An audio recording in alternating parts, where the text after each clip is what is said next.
স্বাধীনতা পরবর্তী ইতিহাসে এই প্রথম কেন্দ্র সরকারে কোনো মুসলমান মন্ত্রী নেই। এটা 2014 এবং 2019 সালেও হয়নি। 10 বছর আগে লোকসভায় মুসলমান এমপির সংখ্যা ছিল অত্যন্ত কম, মাত্র 23। অর্থাৎ এবারের চেয়েও এক কম, কিন্তু সেবারও সংখ্যালঘু মন্ত্রণালয়ের দায়িত্বে ছিলেন নাজমা হেপতুল্লাহ। বিজেপি 2019 সালেও 300-রও বেশি আসন পায়, কিন্তু সেবারও একজন মুসলমান মন্ত্রী ছিলেন সংখ্যালঘু মন্ত্রকের দায়িত্বে, মুখতার আব্বাস নাকভি। এর অর্থ 2024 সালে নরেন্দ্র মোদীর বিজেপি একক সংখ্যাগরিষ্ঠতা না পেলেও ভারতের রাজনীতির বহুত্ববাদী চরিত্র হারিয়ে হিন্দু সংখ্যাগরিষ্ঠতাবাদের কাঠামো প্রতি নির্বাচনেই যে শক্তপোক্ত হচ্ছে। হিন্দুত্ববাদী দক্ষিণপন্থী দলের শক্তি কমুক বা বাড়ুক, বিজেপি বিরোধী ধর্মনিরপেক্ষ দলগুলো এখন আরও কম সংখ্যক মুসলিম প্রার্থী দিচ্ছে।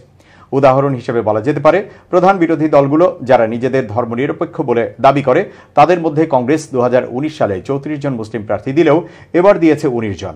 যদিও সেবার তারা জিতেছিল 4টি আসনে এবং এবারে কম সংখ্যক মুসলমান প্রার্থী দিয়ে জিতেছে 7টিতে। তৃণমূল কংগ্রেস গতবারে দিয়েছিল 13, এবারে 6। সমাজবাদী পার্টি দিয়েছিল 8 এবং এবারে 4। বিহারের রাষ্ট্রীয় জনতা দল গতবারে দিয়েছিল 5 জনকে এবং এবারে মনোনয়ন দিয়েছে 2 মুসলিম প্রার্থীকে।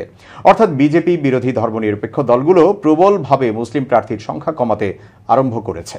ভারতে এবারের লোকসভায় সংসদে বসবেন 24 জন মুসলিম এমপি।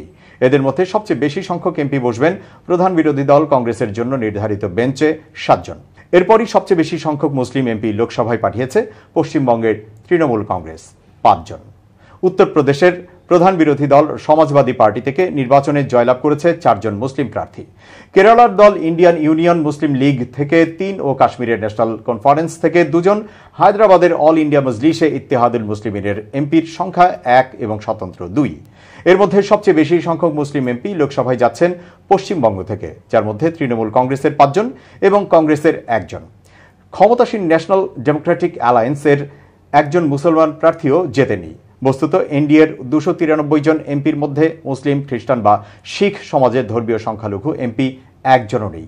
উত্তর পূর্ব ভারতের অরুণাচল প্রদেশ থেকে বিজেপির এক বৌদ্ধ এমপি এবারেও জিতেছেন। বিজেপি 2014 সালে ক্ষমতায় আসার পরে লোকসভায় কখনোই মুসলিম জনপ্রতিনিধির সংখ্যা 5% উপরে যায়নি।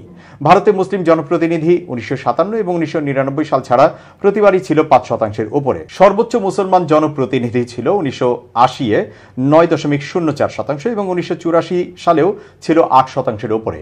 এবারে তা নেমে এসেছে 4.42%, যা 2019-এর থেকেও বেশ খানিকটা কম। ভারতে 2011 সালের শেষ জনশুমারি অনুসারে দেশের মুসলিম জনসংখ্যা 14.2%। ভারতে অতীতেও এই হারের ধারে কাছেও যায়নি লোকসভায় মুসলিম প্রতিনিধিত্ব, আর 2014 সালের পর থেকে তো আরও দ্রুত কমছে। তবে মুসলিম এমপির সংখ্যা 27 থেকে মাত্র 3 কমে 24 হলেও সব দলই কম সংখ্যক মুসলিম প্রার্থীকে মনোনয়ন দিয়েছে 2024-এর নির্বাচনে। সম্ভবত অতীতে কখনোই এত কম সংখ্যক মুসলিম প্রার্থী নির্বাচনে প্রতিদ্বন্দ্বিতা করেননি। 10 বছর আগে 2014 সালে সব দল মিলিয়ে 320 জন মুসলিম প্রার্থী ছিলেন, যা 2019-এ নেমে আসে 115 জনে। এবারে তা কমে হয়েছে 78, অর্থাৎ প্রতি নির্বাচনে ভারতের মুসলিম প্রার্থীর সংখ্যা দ্রুত হারে কমছে। কলকাতার আলিয়া বিশ্ববিদ্যালয়ের অধ্যাপক ও রাজনীতি বিশ্লেষক মোহাম্মদ রিয়াজও মনে করেন, প্রধান রাজনৈতিক দলগুলি মুসলিম প্রার্থীর সংখ্যা কমিয়ে দেওয়ার কারণেই লোকসভায় প্রতিনিধিত্ব আরও কমে গেছে। এর প্রধান কারণ হিসেবে বিজেপি বিরোধী সেকুলার দলগুলোকেই দায়ী করলেন অধ্যাপক রিয়াজ। আপনি দেখতে পাচ্ছেন যে তথাকথিত ধর্মনিরপেক্ষ দলগুলি ধরেই নিয়েছে যে মুসলিম ভোট তারাই পাবে। এই ধরে নেওয়ার রাজনীতি মুসলিম জনপ্রতিনিধির সংখ্যা ক্রমাগত কমাচ্ছে। যে সমস্ত আসনে মুসলিম সংখ্যাগরিষ্ঠতা নেই, সেখানে তাদের জেতার সম্ভাবনাও ক্রমশই কমছে।